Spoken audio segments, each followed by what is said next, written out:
জুলাই শহীদদের অধিকাংশই শ্রমিক, জ্বালানি প্রতিমন্ত্রী। হজে গিয়ে প্রাণ হারালেন ৭ বাংলাদেশি। বিমানবহরে আসছে ১৪ নতুন উড়োজাহাজ। আমিরাতে জ্বালানির দাম বাড়ল, প্রভাব পড়বে ব্যয়ে। শ্রীলঙ্কা ক্রিকেটের সমালোচনার ঝড়, গ্রেপ্তার ২ ক্রিকেটার।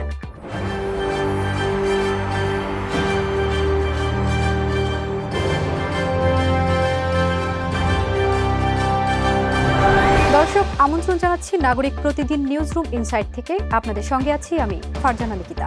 এতক্ষণ শুনছিলেন সংবাদ শিরোনাম, এবার জানিয়ে দিব বিস্তারিত। জুলাই আন্দোলনের শহীদদের বড় অংশ শ্রমিক, এই কথা তুলে ধরে তাদের অধিকার নিশ্চিতে জোর দিয়েছে সরকার। যশোরে মে দিবসে সমাবেশে প্রতিমন্ত্রী অনিন্দ্য ইসলাম অমিত জানান, শ্রমিকদের ন্যায্য মজুরি ও কর্মসংস্থান বাড়াতে কাজ চলছে।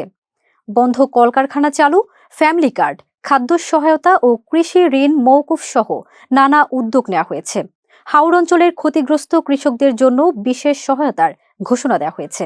চলতি হজ মৌসুমে সৌদি আরবে ৭ জন বাংলাদেশি হজ যাত্রীর মৃত্যু হয়েছে। ধর্ম মন্ত্রণালয় জানিয়েছে, এখন পর্যন্ত ৪০,০০০-এর বেশি যাত্রী সেখানে পৌঁছেছেন। মৃতদের বেশিরভাগই বয়স্ক এবং মক্কা ও মদিনায় চিকিৎসাধীন অবস্থায় মারা যান। হজযাত্রীদের নিরাপত্তা ও সেবা নিশ্চিত করতে সংশ্লিষ্ট কর্তৃপক্ষ সার্বক্ষণিক কাজ করছে। বাকি কার্যক্রম নির্বিঘ্ন করতে প্রস্তুতিও জোরদার করা হয়েছে। জাতীয় পতাকাবাহী সংস্থা বিমান বাংলাদেশ এয়ারলাইন্স বড় বহর সম্প্রসারণে যাচ্ছে। যুক্তরাষ্ট্রের বোয়িংয়ের সঙ্গে ১৪টি আধুনিক উড়োজাহাজ কেনার চুক্তি হয়েছে।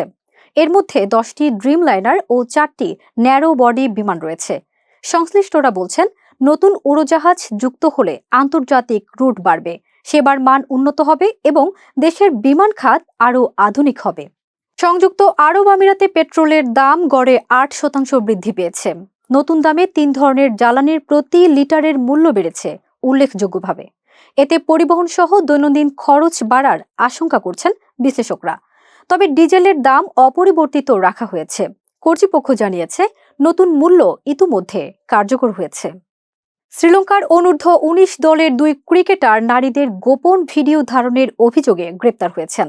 পরে আদালত তাদের জামিন দিলেও ঘটনাটি দেশজুড়ে সমালোচনার ঝড় তুলেছে। পুলিশ জানায়, বিষয়টি গুরুত্ব দিয়ে তদন্ত চলছে এবং ভিডিওগুলো সামাজিক মাধ্যমে ছড়িয়েছে কিনা তাও খতিয়ে দেখা হচ্ছে।